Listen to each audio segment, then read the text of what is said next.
దేవునికి మహిమ కలుగును గాక. ఈరోజు మనం ధ్యానించుకోబోయే అంశము వినయము తర్వాత విజయము. పేతురు రాసిన మొదటి పత్రిక 5వ అధ్యాయము 6వ వచనాన్ని అందరం కలిసి చదువుకుందామండి. దేవుడు తగిన సమయమందు మిమ్మల్ని హెచ్చించినట్లు ఆయన బలిష్టమైన చేతి క్రింద దీన మనస్కులై ఉండుడి. రెండవ వాక్య భాగ్యాన్ని చదువుకుందాం. యాకోబు పత్రిక 4వ అధ్యాయము 10వ వచనం. ప్రభువు దృష్టికి మిమ్మల్ని మీరు తగ్గించుకొనుడి, అప్పుడు ఆయన మిమ్మల్ని హెచ్చించును. మూడవ వాక్య భాగాన్ని కూడా మనందరం కలిసి చదువుకుందాం. లూకాసు వార్త 14వ అధ్యాయము 11వ వచనం ప్రకారము, తను తాను హెచ్చించుకున్న ప్రతి వాడును తగ్గించబడును, తను తాను తగ్గించుకున్న ప్రతి వాడును కూడా హెచ్చింపబడును. దేవునికి మహిమ కలుగును గాక. మనం చదువుకున్న ఈ 3 వాక్య భాగములో దేవుని యొక్క ఆజ్ఞ చాలా స్పష్టంగా కనిపిస్తుంది. అదేంటో మనం చూద్దాం. మనము విధేయులుగా మారాలంటే గర్వాన్ని జయించాలి. గర్వాన్ని జయించటం ఎలా అనే ప్రశ్న వినగానే మనలో కలిగే జవాబు, మనలో కలిగిన ప్రశ్నలు, ఈ ప్రశ్నకి జవాబు చాలా సులువైనది.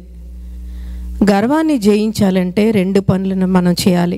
మొదటి పని, దేవుడు నిన్ను ఏం చేయమని చెప్తున్నాడో దానిని చెయ్యి. నిన్ను తగ్గించుకోమని చెప్తున్నాడు కాబట్టి నిన్ను నువ్వు తగ్గించుకోవాలి.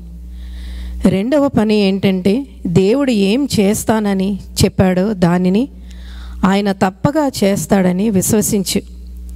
ఆయన ఏం చేస్తానన్నారు? నిన్ను తప్పక హెచ్చిస్తానని వాగ్దానం చేస్తున్నారు. కాబట్టి మరి నువ్వు తప్పగా దేవుడు ఆ వాగ్దానాన్ని నీ పట్ల చేస్తాడని నువ్వు విశ్వసించి ఎదురుచూడు. మనకి ఇవ్వబడిన ఆజ్ఞ చాలా స్పష్టంగా ఉందో చెప్పుకున్నాము. అయితే నీవు నేను తగ్గించుకోమని దేవుడు నిన్ను నన్ను ఆజ్ఞాపించబడ్డాం. కాబట్టి గర్వాన్ని జయించి యేసయ్య లాంటి దీన మనస్సును సాధన చేసేందుకు ప్రయాసపడాలని దీని అర్థం కాదండి. ఇది నీవు చేసే కార్యము కాదు, కానీ దేవుడే నీలో ఈ కార్యాన్ని జరించగలడు. అయితే మనము చేయవలసిందల్లా ఏంటంటే, ఆయన కృపను ఆశ్రయిస్తూ మరి దేవుని ఎదుట మనం మౌనముగా నిలబడాలి. దేవుని ఎదుట, ఆ వ్యక్తి ఎదుట కూడా నిన్ను నువ్వు తగ్గించేందుకు నీకు ఎదురయ్యే ప్రతి ఒక్క మరి అవకాశాన్ని కూడా నువ్వు సద్వినియోగం చేసుకోవాలి. మన జీవితంలో వినయము, విధేయత చూపించాల్సి వచ్చినప్పుడు, అది ప్రదర్శించాల్సిన వచ్చినప్పుడు నీపై నువ్వు ఆధారపడద్దు. విశ్వాసముతో దేవుని కృపపై ఆధారపడుతూ ముందుకు వెళ్ళు. అప్పుడు నీలో ఉన్న అహంభావము, గర్వము దహించి వేసి నీకు నీ మనస్సాక్షి నిర్మలమైనదిగా చేయగల ఆ పరలోకపు అగ్ని అంటే పరిశుద్ధాత్మ వైపు మనం ఎదురు చూడాలండి. దేవుడు మనకి విధేయత నేర్పిస్తున్నప్పుడు నీ జీవితంలో అనుమతించే ప్రతి పరిస్థితిని కూడా నువ్వు సంతోషంతో అంగీకరించు. దేవుడు కొన్నిసార్లు మనం నేర్పిస్తున్నప్పుడు దేవున్నే మనం ప్రశ్నిస్తూ ఉంటాం. దేవా, ఎందుకు నా జీవితంలో ఇలాంటి అవమానాలు? నేను ఎందుకు తగ్గాలి? నేను ఎందుకు విధేయత చూపించాలి? నాలో ఏ తప్పు లేదు కదా అని దేవుణ్ణి ప్రశ్నించే స్థాయికి మనం కొన్నిసార్లు దిగజారిపోతూ ఉంటాం.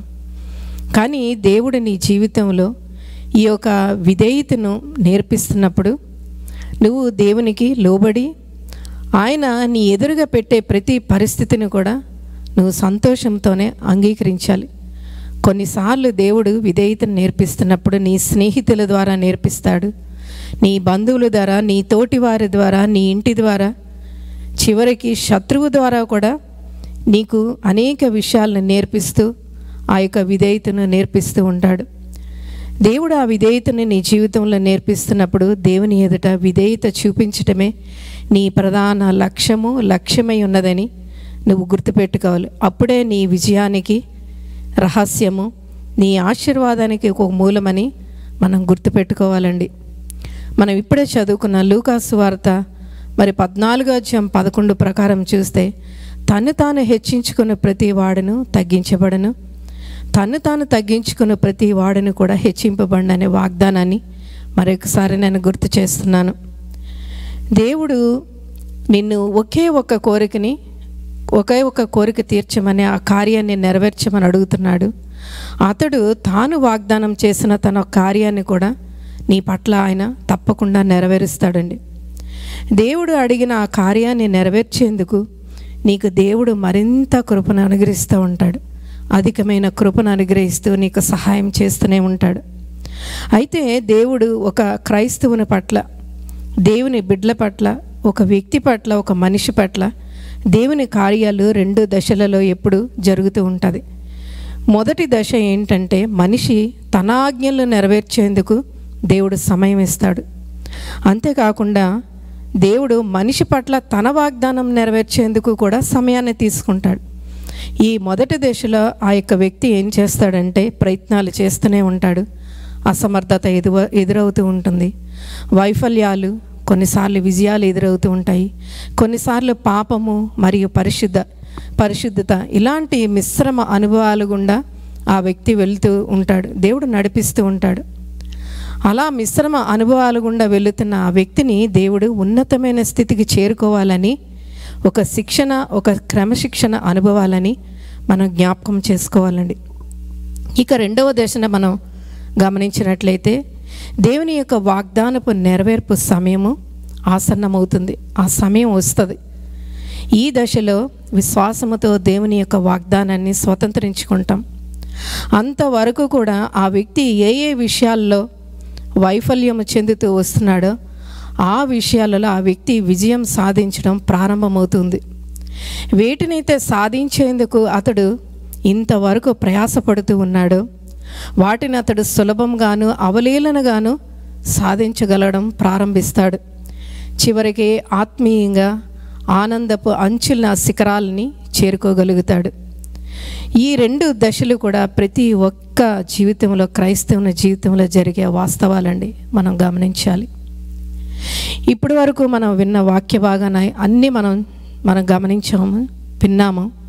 అయితే ఇదంతా చూస్తే గర్వం నుండి విడుదల, ఇవన్నీ మనం చూసినట్లయితే ఇది ఒక విమోచన ప్రక్రియ. ఈ విమోచన ప్రక్రియలో దేవుడే మరి కలుగజేసుకుంటాడు. దేవుడు చొరవ తీసుకుంటాడు. ఏ వ్యక్తిలో అయితే దేవుడు ఆ విమోచన ప్రక్రియ జరిగిస్తూ ఉంటాడో దేవునితో పాటు ఆ వ్యక్తి కూడా కొంత పని చేయవలసి ఉంటుంది. అప్పుడే విధేయత, లేకపోతే వినయము, తర్వాత విజయము అనే అత్యున్నతమైన ఆత్మీయ ప్రయాణంలో తన బలహీనతలు ఏంటో తెలుసుకోవడం ఆ వ్యక్తి నేర్చుకుంటాడు. తన జీవితంలో నిరాశ వస్తున్నప్పుడు, నిస్పృహ అనుభవాల్లో కూడా తనలో ఎంత గర్వం ఉందో ఆ గర్వము మరియు అహంభావము, ఆ బలహీనతలన్నిటినీ కూడా చంపివేయడం కూడా ఆ వ్యక్తి నేర్చుకుంటాడు. అలా నేర్చుకున్నప్పుడే దేవుని యొక్క వాగ్దానాన్ని స్వతంత్రించుకుని గొప్ప అర్హతను కూడా సంపాదించుకుంటాడు. దేవుడు ఈ ప్రక్రియ ప్రతి ఒక్కరి జీవితంలో చేయడానికి ఆయన ఇష్టపడుతూ ఉంటాడు. ఈ విమోచన ప్రక్రియ ఏ వ్యక్తిలో అయితే దేవుడు ఆరంభిస్తాడో ప్రారంభము నుండి అంతము వరకు కూడా ఆ వ్యక్తికి సహాయం చేస్తూనే ఉంటాడు. ఆయన ఎన్నడూ విడువని ఎడబాయనని దేవుని వాగ్దానాన్ని కూడా మనం జ్ఞాపకం చేసుకుందాం. అయితే ఈ ప్రక్రియ, ఈ విధానంలో ఆ వ్యక్తి అప్పుడే దేవుని సంపూర్ణంగా తెలుసుకుంటాడు. దేవుని యొక్క ఉద్దేశాలను కూడా తెలుసుకుంటాడు. అంతేకాకుండా దేవుని యొక్క చిత్తాన్ని సంపూర్ణంగా గ్రహించి తన జీవితంలో వీటినన్నిటినీ కూడా స్వాగతం పలుకుతాడండి. చివరిగా దేవుని యొక్క గురిని చేరుకొని ఆయన చిత్తాన్ని, ఆయన ఉద్దేశాల్ని నెరవేర్చే గొప్ప వ్యక్తిగా తయారవుతాడు. అప్పుడే తన జీవితంలో విజయము, వినయము తర్వాత విజయము, రహస్యాన్ని పొందుకుంటాడు, గొప్ప విజయాన్ని పొందుకుంటాడు. దీనికి ఒక మంచి ఉదాహరణ యేసు ప్రభువారి జీవితమే మన ముందు ఉందండి.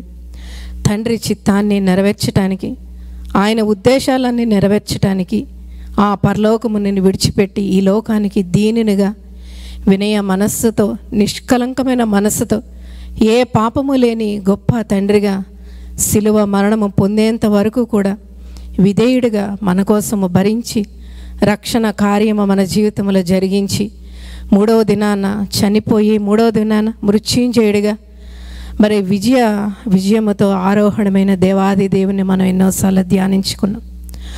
ఆరోహణమై ఈ తండ్రి కుడి పార్శ్వమున ఈ సమయం వరకు నీ కోసం నా కోసం విజ్ఞాపన ప్రార్థన చేస్తున్నాడు. ఎందుకంటే ఆయన చేసిన రక్షణ వ్యర్థమైపోకూడదని దేవుని యొక్క ప్రయాస అండి. ఈరోజు మనము కూడా ఈ లోకములో ఉన్నంతకాలం ఇప్పుడు చదువుకున్న 3 వాక్య భాగాల్ని మనం జ్ఞాపకము చేసుకొని మనము విధేయులుగా వినయ మనస్సు నిష్కలంకమైన మనస్సుతో మనం జీవించి ఈ యొక్క లోకములో ఈ ఆత్మీయ పోరాటములో వినయము తర్వాత విజయాన్ని మనం పొందుతాం. కొన్నిసార్లు ఈ లోకంలో విజయమును పొందలేకపోవచ్చు, కానీ దేవుని రాజ్యములో నిన్ను దేవుడు ఆహ్వానిస్తూ ఆ యొక్క గొప్ప పెండ్లి విందులో నీతో కలిసి ఆయన భోంచేయడానికి ఇష్టపడుతూ ఉన్నాడండి. ఆయన రారాజుగా ఉన్నాడు. ఆయనతో నిత్యము సహవాసము చేసే గొప్ప ధన్యతను, ఆ విజయం వెనుక దేవుడు నీకు జీవ కిరీటాన్ని ఇచ్చి, దేవుడు నిన్ను అలంకరించి ఆయనతో పాటు కూర్చొని ఆయనతో పాటు నిత్యము సహవాసం చేసే బిడ్డగా, ఆయనతో పాటు నిత్యము ఆరాధించే బిడ్డగా గొప్ప విజయము ఆ యొక్క పరలోక రాజ్యములో దేవుడు మన కోసము దాచి ఉంచాడండి. ఈ మాటలు మనందరము విని వాటిని గ్రహించి మన జీవిత కాలమంతా కూడా వినయము విధేయతతో మనం జీవించాలని దేవుడు కోరుకుంటున్నాడు. దేవుని చిత్తమైతే ఈ అంశం మీద మరికొన్ని మాటలు మీ ముందుకు నేను తీసుకువస్తానండి. దేవునికి మహిమ కలుగును గాక. Amen, amen, amen.